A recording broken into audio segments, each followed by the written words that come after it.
Chakrasiddh. How do you say that it's unique?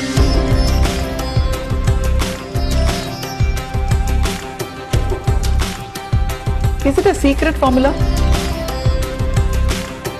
It almost feels like a miracle only. Definitely life change. Oka glow aithe vastudandi. I'm going to bring so many people from my house to you.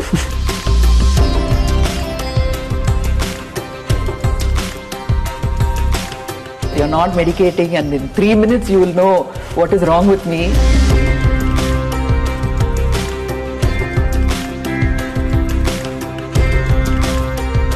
So full of information and so much of knowledge from scholarly to people.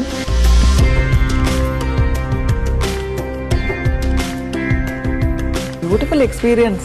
Sometimes మర్చిపోయాను నేను ఇక్కడ camera ఉంది, నేను questions అడగాలి and వాళ్ళు explain చేస్తారు, so మళ్ళీ next question అడగాలి అనేది మర్చిపోయి మెడిసిన్ లేకుండా ట్రీట్మెంట్ ఏంటి అని.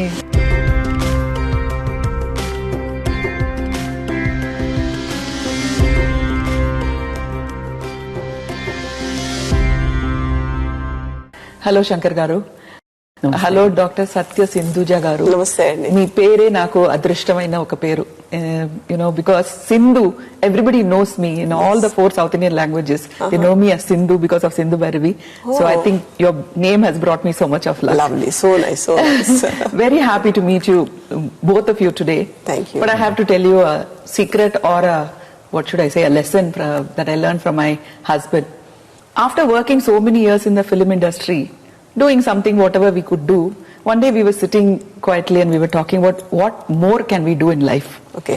So my husband was saying there are only 2 things that are absolutely noble in this world.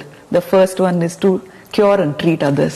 Second is community work. Right. The first is not possible by both of us because we are not qualified.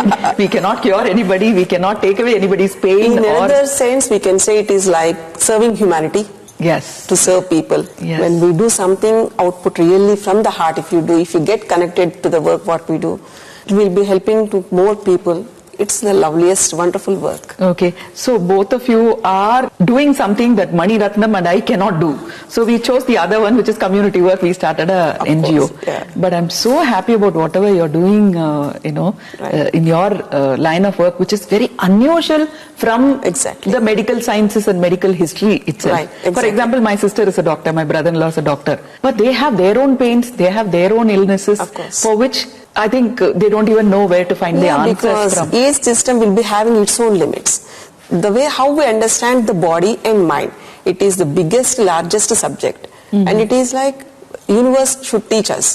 When we are connected directly towards that, the illnesses or the traumas in the life will be like minimized. Of course, they'll be there, but we'll be getting the ability how to see that. The perception of looking at a problem is completely different. So that this is like a wonderful thing. But I'm a normal person. I don't know anything about spirituality, philosophy, our tradition.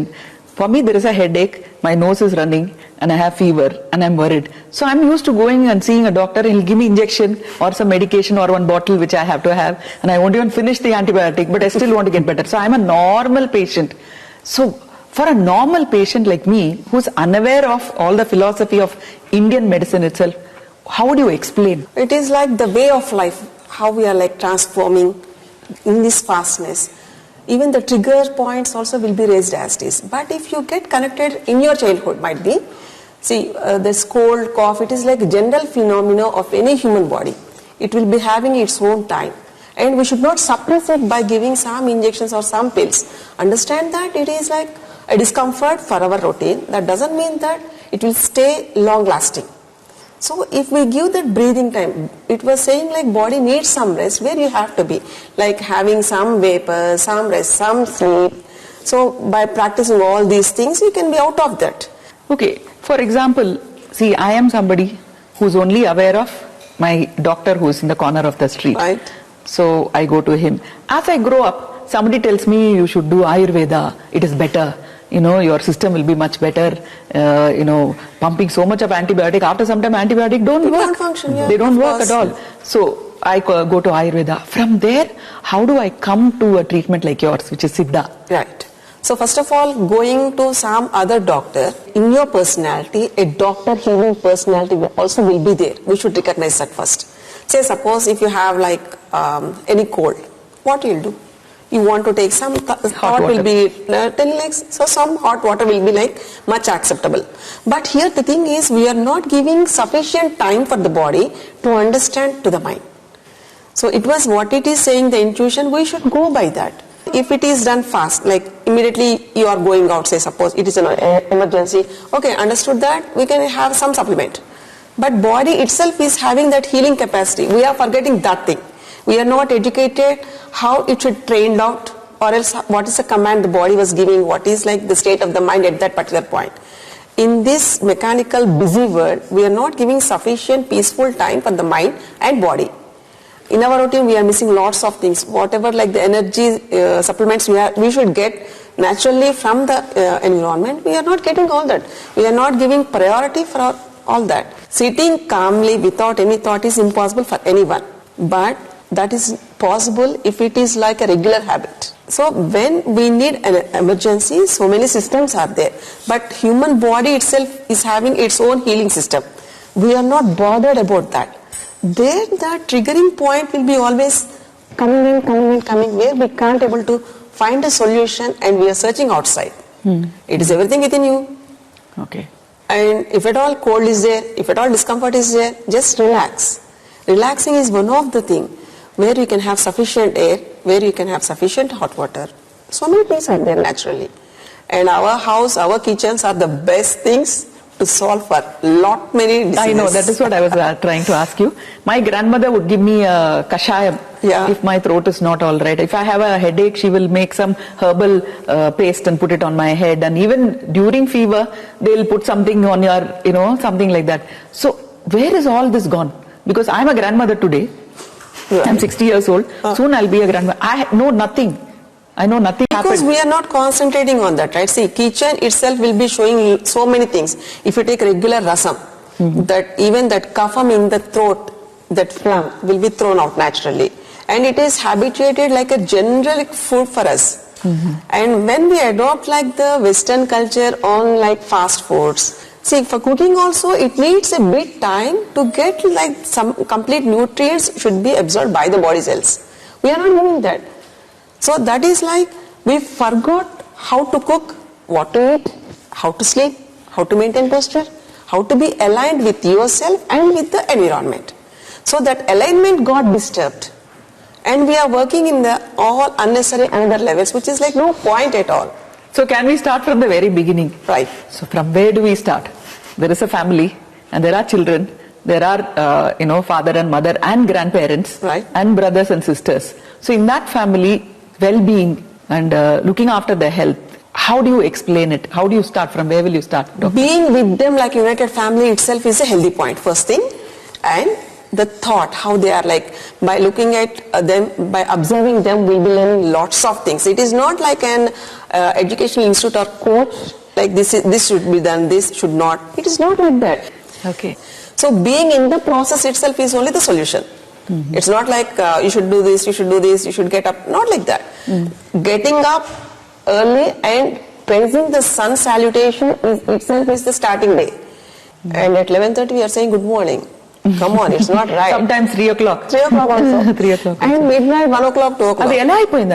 In my time, morning 6 o'clock దేనికి పరిగెడుతున్నామో తెలియట్లేదండి, ఎందుకు పరిగెడుతున్నామో తెలియట్లేదు. లైఫ్కి ఏం కావాలి, peacefulness ఎలా ఉంటుంది, మనం బయట వెతుక్కుంటే ఓకే లగ్జరీస్ అవును, but we have 4 cars and people to work for us. End of the day, is it like okay with that?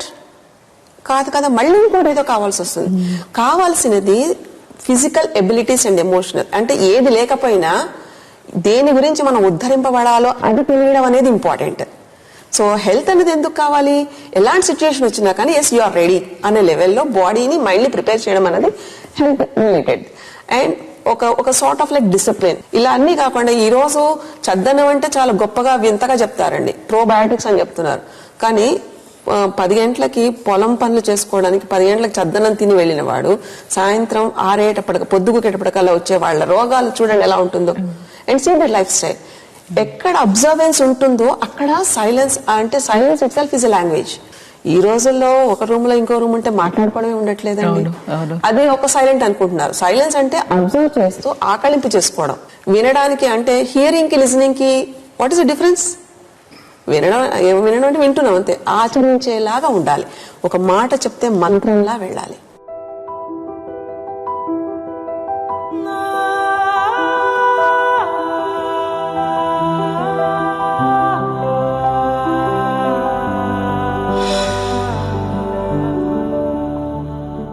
So doctor, tell me, how do I define you? Mimmalni describe cheyalante, what are you? Are you a cure, somebody who cures everybody, or are you a philosopher? Are you a guide? Are you like a prophet? మీరేంటి? What are you? చెప్పనండి, human being. అంటే అన్ని human beings మీలా ఉంటే there will be no problems కదా. ఇక్కడ ఎలాగ train అవుతున్నామో, ఎలా చూడడం అనేది ఒక అమూల్యమైన విషయం అండి. అంటే ఏ విషయాన్ని ఎలా చూడాలి, ఎంత చూడాలి అని ఒక ఆకలింపు రావాలి. So how do you see it physically, how do you see it emotionally, how do you see it spiritually? అది చెప్పండి. మీరు అన్నట్టు ఇందాక ఫిలాసఫర్, గైడ్ ఇలా అన్నారు కదా. ప్రతి మనిషిలోనూ వీళ్ళంతా ఉంటారు. కానీ మనం వాళ్ళని చూసే దృష్టితోటి చూడకపోవడమే మనం చేస్తున్న తప్పు అనడానికి లేదు, ఆ అవగాహన రావడం లేదు. So when we come to see you, you are also our guru and philosopher for a short period కదా. అది చెప్పండి. Can you start with that? అంటే ఇన్ని పుస్తకాలు చదువుతుంటాం కదండి. అంటే ఆస్ట్రాలజీ ఉండొచ్చు, ఫిలాసఫీ, స్పిరిచువాలిటీ ఉండొచ్చు, రకరకాల సబ్జెక్ట్స్ ఉంటాయి కదా. ఆస్ట్రాలజీ ఇది ఒక సబ్జెక్ట్ కాదండి, ఇది మనలో ఒక భాగం. అష్టాంగాలు అంటాం వీటిని. సో దీంట్లో కూడా అంటే యోగం అనేది ఒకటి చాలా కీ రోల్ ప్లే చేస్తూ ఉంటుంది. వచ్చిన ప్రతి వాళ్ళ దాంట్లో రకరకాల వాళ్ళ ప్రపంచంలో ఏది ఉన్నప్పటికీ ఎవరి పుస్తకం వాళ్ళు చదవడం అనేది ఒక అధ్యయనం లాంటిది. అంటే ఒక పర్సనాలిటీ అనగానే lots of memories, lots of incidents, lots of like known things చాలా ఉంటాయి. ఒక మనిషి అనగానే ఓ 2 కాళ్ళు 2 చేతులు ఉండే ఒక పంచేంద్రియాలు జ్ఞానేంద్రియాలతోటి కాదు, అదొక మెమరీ. అది ఆ జ్ఞాపకాల్లోకి వెళ్తే తెలియని బాధలు లేదా తెలియని చెప్పలేని సంతోషాలు, ఇవన్నిటితోటి మనమంతా ప్రతి సెల్లో ఆ మెమరీ అంతా ఫీడ్ అయిపోయి ఉంటుంది. Just to learn that it's an art. But when we go to a doctor, we don't expect any of those things, kada. I mean, he just sees and he says, this is your problem, this is your medication అని అంటే ఇది ఒక treatment కే వర్తించదండి life లో ప్రతి సంఘటనకి. ఎందుకంటే మనం ఒక ఆలోచన యొక్క మూల స్థితికి వెళ్లి దాని గురించి అధ్యయనం చేయడం జరుగుతుంది. అంటే analysing your thought in the right way. అంటే fact is different from truth. సత్యం అనే దాన్ని పట్టుకుంటే ఇలాంటివన్నీ అవగతం అవుతాయి. ఇది పూర్వం అంటే ఆశ్రమ విద్యలు అంటారు. ఈ సబ్జెక్ట్స్ అన్ని కూడా న్యాచురల్ గా సహజంగా నేర్చుకోవాల్సినవి. తర్వాత మీరు ఏ ప్లాట్ఫామ్ అయినా చూస్ చేసుకోవచ్చు. అంటే మైట్ బి టీచర్ అవ్వచ్చు, లేదా డాన్సర్ అవ్వచ్చు, లేకపోతే ఏదైనా సంగీతం నేర్చుకోవచ్చు, విద్వాంసులు అవ్వచ్చు. ఏ ఫీల్డ్ సెలెక్ట్ చేసుకున్నప్పటికీ ఏ మైండ్ తోటి మనం చేస్తున్నామనే ఒక మైండ్ ఉంటుంది starting point. That it should get teached here. అలాంటి దాంతో ట్రైనింగ్ అయింది. మా అమ్మమ్మ గారు నాకు గురువు గారండి. So she used to see everything in the right way. అంటే అందరికీ ప్రాబ్లమ్స్ ఉన్నాయి అనుకోవడంలోనే సరిపోతూ ఉంటుంది. బట్ ప్రాబ్లమ్ ను వదిలి మనిషి వేరు, సిచ్యుయేషన్ వేరు. మనం ఏమో చేస్తాము, సిచ్యుయేషన్స్ తో కూడా so the reaction was making you worse. Divide that. Situation is different and personality is different. When you see that personality as it is, situation automatic గా దానికి ఒక సొల్యూషన్ వచ్చేస్తుంది. ఒక విచిత్రమైన చెప్పనండి, సృష్టిలో ఇది ప్రాబ్లం అన్నది ఉండదండి. అది మనం చూసే విధానాన్ని బట్టి ఉంటుంది. It's a learning stage. So ఇవన్నీ సో కాల్డ్ ఎడ్యుకేషన్ సిస్టమ్స్ లో మనకు కనిపించవండి. ఇవి హోమ్ అనే education system where you are connected to the universe with all the traditional things. This is like అంటే మన ఇండియాలో ఉండే ఒక అద్భుతమైనది ఏంటంటే మనం ప్రతిదీ ఇంటి నుంచే మొదలు పెడతాం. ప్రతిదీ మన పెద్దవాళ్ళ నుంచే నేర్చుకుంటాం. ఇలాగా పారంపరంగా వచ్చిన ఒక వ్యవస్థ లాంటిది ఇది. దీని యొక్క పట్టు తెలిస్తే అంటే చరిత్ర చూస్తే వివేకానందుడు లేదా చాణక్యుడు ఎంత రాజనీతి అండి. రాజకీయం కాదు అక్కడ, రాజనీతి. ఏది ఉపయోగపడుతుందో, సంఘానికి ఏది కావాలి, ఎలా ఉపయోగపడాలి, ఎలాంటి మనసు ఉండాలి, రాజు అనేవాడు ఎలా ఉండాలి, ఇంత నియంత్రణ చేస్తూ ఉండే ఒక యంత్రాంగమైన ఒక వ్యవస్థను నిర్మించి అలా పెట్టారు అంటే అది మన గొప్పతనమే కదండి, మన భారతీయుల గొప్పతనమే కదా. That should be taught at family first. అంటే తల్లి దగ్గర నుంచి, అలాగే వాళ్ళు ఉండే తీరు నుంచి మనం ఆకలింపు చేసుకోవడం. తర్వాత మీరు ఎడ్యుకేషన్లో కన్నా వెళ్ళండి, that is different thing. So దీనికి ఒక డాక్టరే వెళ్ళాలి అన్నది ఏం లేదండి. మీరే ఉన్నారు, మీ ఇంట్లో మీ వాళ్ళకి ఏదన్నా ఇబ్బంది వచ్చింది అనుకోండి, నేను ఫలానా అది వేసుకున్నాను, నాకు అప్పుడు తగ్గింది, ఇలా చేయరా నువ్వు కూడా తగ్గిపోతుంది. అప్పుడు మీరు డాక్టర్ కాదు, కాకపోతే మీలో ఉండే అది తగ్గాలి అనే తపన, you will become a healer over there. Okay. So the way how you are connected to the situation with what mind. Very simple అండి ఇది. సో స్పిరిచువాలిటీ అండ్ హీలింగ్ గురించి చెప్పారు. ఇప్పుడు physical how it is affected by emotional state. Emotional గా ఉన్నది, wonderful question. అది మన physical body manifest. మన physical body totally was like emphasized by our emotional health. Physical health మీరు ఎంత క్యూర్ చేయండి, it triggers. Whereas if you see that emotional అంటే కొంచెం ఫిజికల్ ప్లేన్ కన్నా హయ్యర్ ప్లేన్, ఎమోషనల్ గా వాళ్ళ నుంచి ఆ ప్రాబ్లం చూడడం మొదలు పెడితే ఫిజికల్ సిస్టమ్ ఆటోమేటిక్ గా హీల్ చేసుకుంటుంది. ప్రాబ్లం ఏంటంటే అది హీల్ అవ్వడానికి కూడా మనం దానికి అంత వ్యవధి ఇవ్వం. మన ఆలోచనలే మన కన్ఫ్యూజన్స్. సో ఇలాంటి క్లియర్ గా లేని మైండ్ తోటి మనసు మాత్రం ఎలా లొంగుతుంది? ఏదైనా ఒక యాక్సిడెంట్ అయింది అనుకోండి, యాక్సిడెంట్ అయితే ఫస్ట్ వెళ్లాల్సింది ఇలాగా ప్రవచనాలు లాంటి ఇలా చెప్తూ కూర్చుంటే వర్కౌట్ అవ్వదు. అది అక్కడ ఎక్కడ needed? 2% of emergency, yes it is needed. But rest of that మన రొటీన్ లో ఎలాంటి దాంట్లో వెళ్ళాలి అనేది మన ఎమోషన్స్ మనం కంట్రోల్ చేసుకోవాలి. కంట్రోల్ చేయడం అంటే వాటిని బిగబట్టి కూర్చోవడం కాదు, వాటిని సమన్వయం చేసుకుంటూ 32 పళ్ల మధ్య నాలుక ఎంత యాంత్రికంగా తిరుగుతుందో ఒక మాట రావడానికి, మాట యొక్క శక్తి తెలియడానికి. అలాగే మనం కూడా ఈ మనసు అనే ఈ ఇంద్రియాల మధ్య నుంచి ఏది ఏ టైంకి కావాలి, ఎలా పికప్ చేయాలి, ఎంతవరకు చూడాలి అనే దాన్ని ఒక ట్రైనింగ్ లాగా ఉంటుందండి. అంటే ఇప్పుడు మనం సంగీతం నేర్చుకుంటాం, కొంతమంది కొన్ని రాగాలు చాలా మనసుకు నచ్చుతాయి, అది తెలియకుండా మనం మర్చిపోతాం. ఆలాపనలో మనకి ఆ స్థాయికి వెళ్ళేటప్పటికంటే మోర్ దాన్ మీ సెన్స్ ఆర్గాన్స్ కన్నా పైకి వెళ్ళి మనం దాన్ని చూడడం జరుగుతుంది. అలాగే ఒక కళ పట్ల ఎలా అయితే మనం తన్మయత్వం పొందుతామో, మన ఎమోషన్స్ ని కంట్రోల్ చేసుకుంటే మన బాడీ కూడా అదే స్టేజ్ లో ఉంటుందండి ఆల్వేస్. ఒక మార్షల్ ఆర్ట్ వాళ్ళు చూడండి, వాళ్ళు ఎక్కడ మిస్టేక్ చేయడానికి ఉండదండి. ఎనాటమీ వైజ్ చూసుకుంటే ఎక్కడ కిక్ కొడితే ఏది తగులుతుంది అనేది ఎంత క్షుణ్ణంగా వాళ్ళు ట్రైన్ చేసుకుంటారు. లైక్ వైజ్ మన మైండ్ మన బాడీ 2 ఎంటిటీలు కాదు, 2 సింగిల్ ఎంటిటీ. బట్ ఆ బ్రిడ్జ్ మనం బ్రేక్ చేస్తూ ఉంటాం. There the disease will develop. అంతే తప్ప డిసీజ్ అనేది ఏదో నేను ఇలా అయిపోతున్నాను కాబట్టి వచ్చేస్తోంది, నాకు ఈ వాపోవడంలోనే వెళ్ళిపోతుంది లైఫ్ అంతా.